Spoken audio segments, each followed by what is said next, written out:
retrouve aujourd'hui pour une nouvelle vidéo. Je voulais vous parler un petit peu de mon expérience avec Recrutement Santé Québec. Donc j'insiste bien sur le fait que c'est mon expérience, la façon dont ça s'est passé pour moi, la façon dont j'ai vécu les choses. Je suis loin d'être spécialiste en immigration. D'ailleurs, il y a peut-être des choses dans la vidéo que je vais mélanger. L'objectif d'aujourd'hui, c'est vraiment de vous livrer mon témoignage.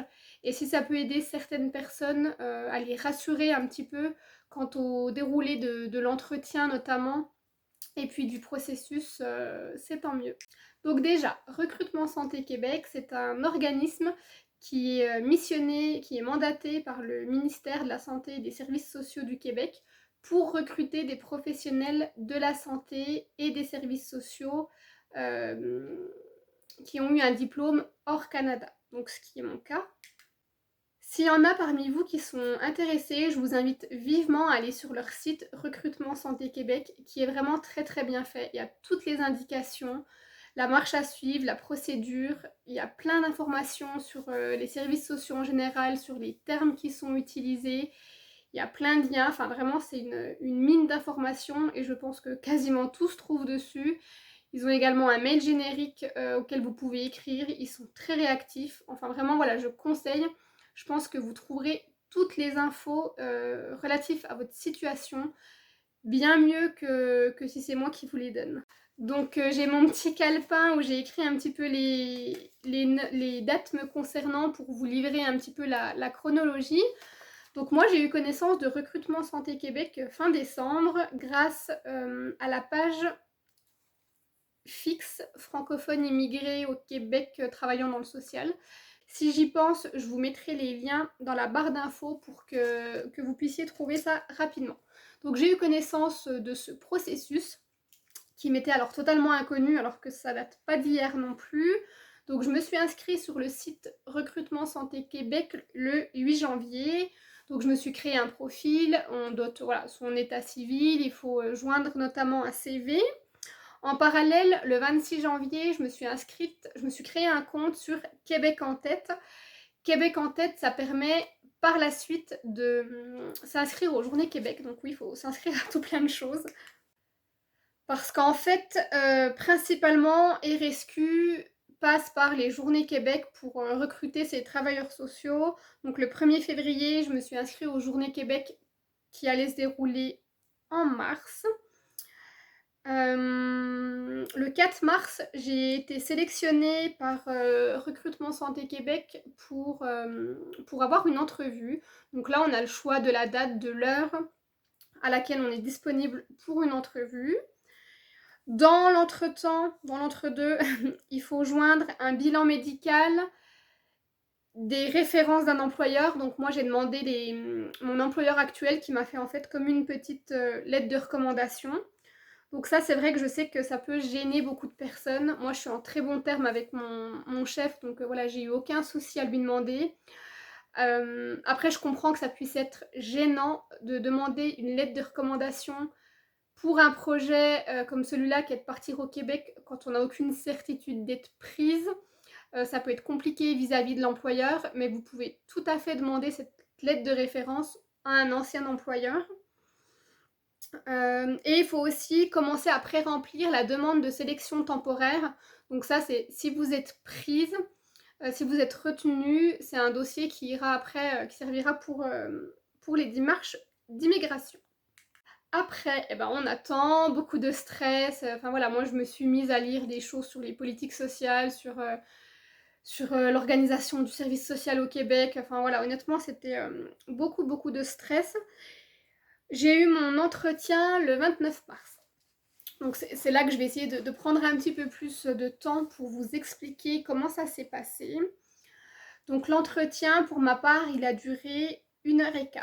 J'avais 2 personnes en face de moi. C'était via Zoom ou Skype, je ne sais plus. Donc une personne plutôt RH. C'est la première partie de l'entretien où on reprend un petit peu l'état civil, en quelle année j'ai eu mon diplôme, mon parcours professionnel. Donc voilà, on s'assure un petit peu que tout ce que j'ai rempli est juste et qu'ils aient bien les bonnes infos. Ensuite, il y a vraiment une question sur, enfin moi en tout cas, j'ai eu une question sur quel est mon projet? Pourquoi je veux aller au Québec? Est-ce que je suis mariée? Est-ce que j'ai des enfants? Pour un peu voir si mon projet est réfléchi, si tout a été pensé par rapport à notre mari, par rapport à nos enfants. Enfin voilà, s'assurer que c'est quand même un projet solide et qui n'est pas sorti du chapeau. Je voulais juste repréciser, en fait, ils ont besoin vraiment de s'assurer que votre projet est solide, parce que par la suite, ils vont devoir engager des frais, quand même assez importants. Donc voilà, ils ont besoin de s'assurer, en fait, que vous n'allez pas leur faire, faux bond par la suite. Ensuite, pendant plus de 45 minutes, j'ai eu, l'entretien avec, une professionnelle, du social. Je me rappelle plus quel était l'intitulé de son poste exact, mais en tout cas là pendant, ouais, plus de 45 minutes, c'est que des mises en situation. J'ai eu aucune question piège, sur quelle est la loi qui régit, l'aide sociale à l'enfance, enfin ça s'appelle pas comme ça là-bas, mais quelles sont les lois, en quelle date a été créé tel dispositif, aucune question pour ma part et pourtant j'avais révisé, hein, mais j'ai pas eu de questions dessus. Moi, la façon dont je l'ai ressenti, c'est que vraiment déjà c'est un échange, c'est dans la bienveillance. Moi, je suis quelqu'un de très, très stressé. Honnêtement, très, très vite, on retrouve, la bienveillance, québécoise comme on l'imagine, où elle nous met vraiment à l'aise. Pour moi, vraiment, je l'ai ressenti, ils cherchent à savoir quel, quel travailleur social vous êtes avec les usagers, avec votre hiérarchie, avec vos collègues. Pour moi, il n'y a vraiment pas de piège, c'est qui vous êtes, tout simplement. Donc vraiment, ne cherchez pas à jouer un rôle, répondez honnêtement. De toute façon, je crois qu'avec le stress, on n'a pas trop le temps de réfléchir à formuler ses réponses. Par contre, il faut quand même prendre le temps de répondre pour s'exprimer correctement, pour être sûr de ce qu'on veut dire et de ce qu'on veut faire comprendre. Donc il ne faut pas hésiter, soit, moi ça m'est arrivé une fois, de demander à reformuler la question ou de moi-même la reformuler pour être sûr d'avoir bien compris. Et puis ne pas hésiter à dire je ne sais pas aussi, hein, c'est quelque chose qui est humain. Donc voilà, à la fin de ces 45 minutes de mise en situation, on vous met en salle d'attente virtuelle. Ça a duré à peu près 5-10 minutes. C'est très très long quand on attend. Et la bonne nouvelle, voilà, c'est qu'on vous donne la réponse tout de suite. Donc il n'y a pas besoin d'attendre encore 15 jours pour savoir si on est pris ou pas. Donc pour ma part, ça a été positif. J'ai eu la réponse tout de suite. Et là, ils font un petit débrief en fait sur l'entretien, la façon dont ça s'est passé, la façon dont elles nous ont évalué entre guillemets. Enfin, en tout cas pour moi, c'était ça. Et puis après cet entretien, il faut cliquer sur un autre lien que moi j'avais reçu lors de la présélection en fait, où on me disait pour l'entretien, cliquez sur ce lien, et pour le choix des régions, cliquez sur ce lien. Donc après voilà, on tombe directement, en tout cas moi quand je l'ai fait c'était comme ça, sur le choix des régions. Donc là on tombe, moi je suis tombée sur un monsieur très gentil. Et deux cas de figure, soit vous savez exactement où vous voulez aller, je dis Montréal parce qu'il y a beaucoup de personnes qui veulent aller à Montréal, donc vous allez dire bah voilà pour moi c'est clair, c'est Montréal et tout ça. Soit vous savez pas trop et la personne est vraiment là pour vous aider à trouver, on va dire, l'endroit idéal. Je crois que vraiment l'objectif, en tout cas moi c'est comme ça que je l'ai ressenti, l'objectif c'est que vous soyez bien là où vous serez. D'ailleurs, j'ai oublié de préciser qu'en fonction en fait des réponses qu'on a données, de notre expérience de travail, les premières personnes de la première partie de l'entretien vont vous recommander sur des types de postes. Moi, par exemple, j'ai travaillé beaucoup avec les personnes âgées, donc elles m'ont dit qu'elles me recommanderaient avec ce type de public. Encore une fois, l'objectif, c'est pas de vous mettre en difficulté et de vous mettre, par exemple, dans la protection de l'enfance si c'est quelque chose que vous avez jamais fait, que vous voulez jamais faire. Donc ça, c'est, voilà, je trouve que c'est hyper positif aussi. Et pour le choix des régions, c'est la même chose. On va pas vous mettre en pleine ville ou en plein milieu de Montréal si vous êtes quelqu'un de la campagne, si vous avez besoin d'être vraiment dans la nature, si, voilà, ça dépend de votre configuration familiale. Donc ça dépend, voilà, vraiment de plein de choses. Donc moi j'avais quelques idées en fait, sur là où je voulais aller. Pour rappel, moi je suis déjà allée au Québec et en fait, j'ai 2 très bonnes amies que j'ai conservées. J'en ai une qui est sur Montréal et une qui est un petit peu plus bas, du côté de Saint-Zotique et pour moi en fait, c'était important de pouvoir me rapprocher, de ces personnes parce que la première fois où je suis allée, j'étais toute seule et c'est vrai que c'est pas forcément évident. Là, on arrive en plus avec un enfant, donc je me dis que ça peut être vraiment positif, d'être proche de personnes, qu'on connaît déjà et qui pourront nous aider. Donc voilà, je vais pas m'étaler là-dessus, mais en tout cas, moi j'avais une idée de là où je voulais aller, donc j'ai pu le dire et en fonction de ça, après on reçoit en fait, l'entente à signer avec le choix du coup, de la région. Donc le 31 mars, donc mon entretien c'était le 29 mars et le 31 mars j'ai signé ce qu'on appelle l'entente. Donc ça c'est la confirmation en fait entre RSQ et puis vous. Et pendant cet entretien avec la personne des régions, le monsieur m'a répété à plusieurs reprises qu'on ne pouvait pas me garantir ni un poste ni une ville, hein, parce que j'avais donné en fait moi carrément des noms de villes pour être proche de mes amis. Et en fait, il m'a dit, bah écoutez, enfin voilà, le processus prend à peu près 1 an, on peut pas du tout vous garantir que vous serez dans telle ville sur tel type de poste. Ça dépendra vraiment des besoins du CIS, hein, du Centre intégré santé et services sociaux à ce moment-là. Donc c'est vrai que pour moi ça c'était quand même un petit peu perturbant parce que bah, les régions au Québec sont quand même très grandes et que même si c'est un projet qui est sur le long terme, ça demande quand même de se préparer. Euh, Bah pour moi, voilà, que mon mari puisse se projeter dans un éventuel futur lieu de travail, qu'on puisse regarder pour les écoles, pour les logements, enfin voilà. Donc c'est vrai que c'était un petit peu le flou, mais après ça faisait aussi un peu partie du jeu, hein, ils nous recrutent et voilà. Mais par la suite, le 28 avril, donc à peu près un mois après, j'ai sollicité en fait directement, sur l'entente que j'ai signée, en fait il y avait le nom d'un référent au niveau du CIS et j'ai écrit directement à cette référente en disant que voilà, que j'avais été recrutée, que j'avais choisi la région, mais que j'avais des questions un petit peu plus précises sur les affectations, voilà, sur les postes disponibles et tout ça, et que j'aurais aimé m'entretenir avec elles.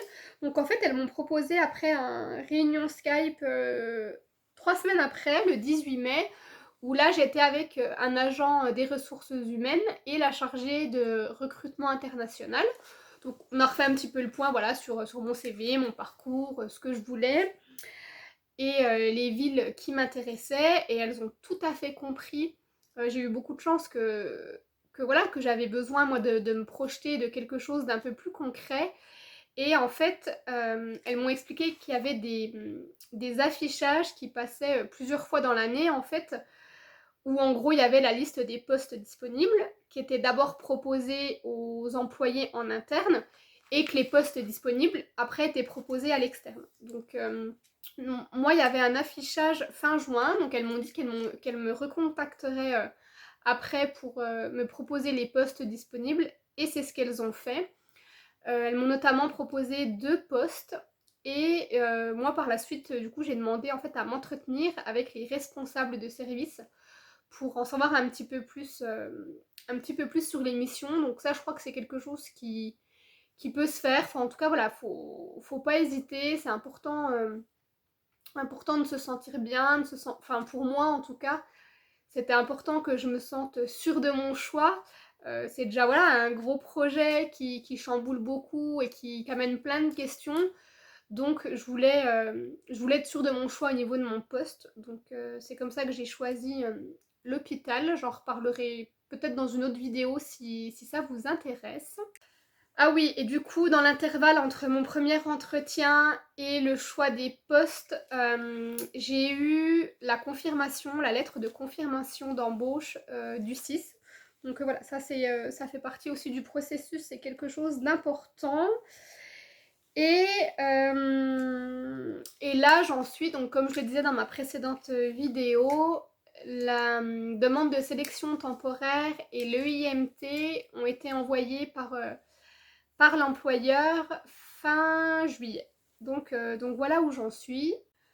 Pour moi, les points vraiment positifs de ce recrutement, de passer par cet organisme, c'est déjà, ça vous assure, enfin moi, ça m'assure un poste minimum 30 heures par semaine sur une période de 3 ans. Donc en fait, c'est en lien avec, pour l'instant, ce qui existe avec le programme de l'expérience québécoise pour demander la résidence permanente. Donc ça nous permet de remplir ces critères et de pouvoir prétendre à la résidence permanente. Ça permet aux conjoints de bénéficier d'un permis de travail ouvert. Donc parce que travailleur social, c'est catégorie A et ça fait partie du coup des classifications qui permet aux conjoints de bénéficier d'un permis de travail ouvert.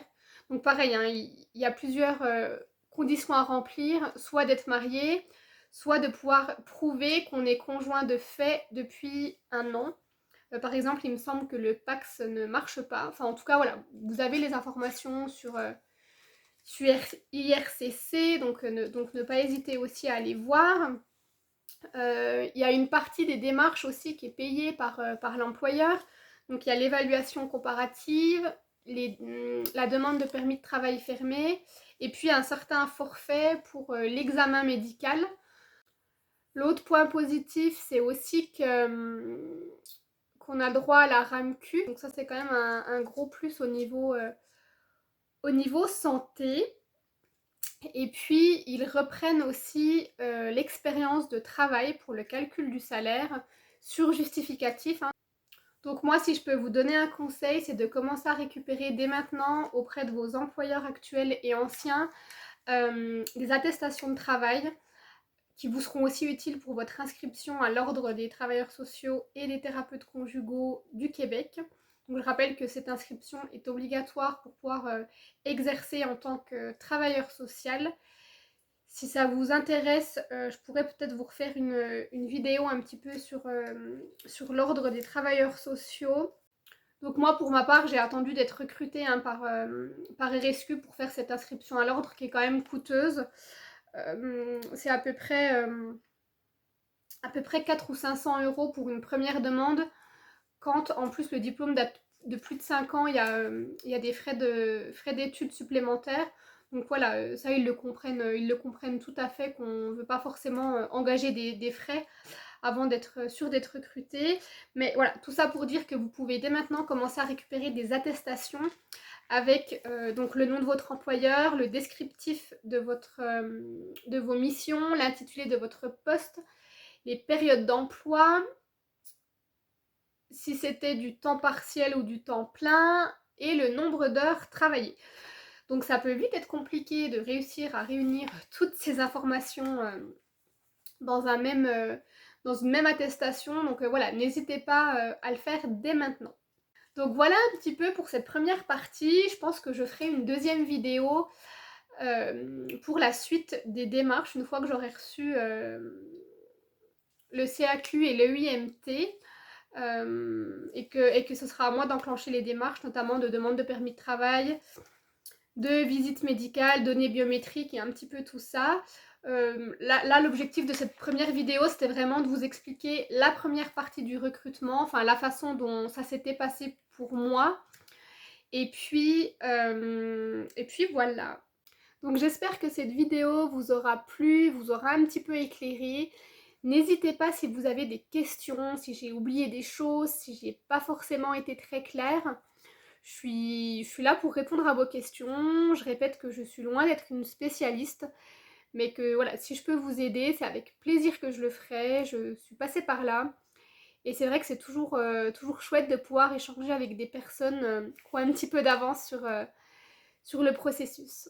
En attendant, je vous souhaite une belle fin de journée. Et si vous vous apprêtez à passer un entretien avec RSQ, je vous envoie tout plein de courage.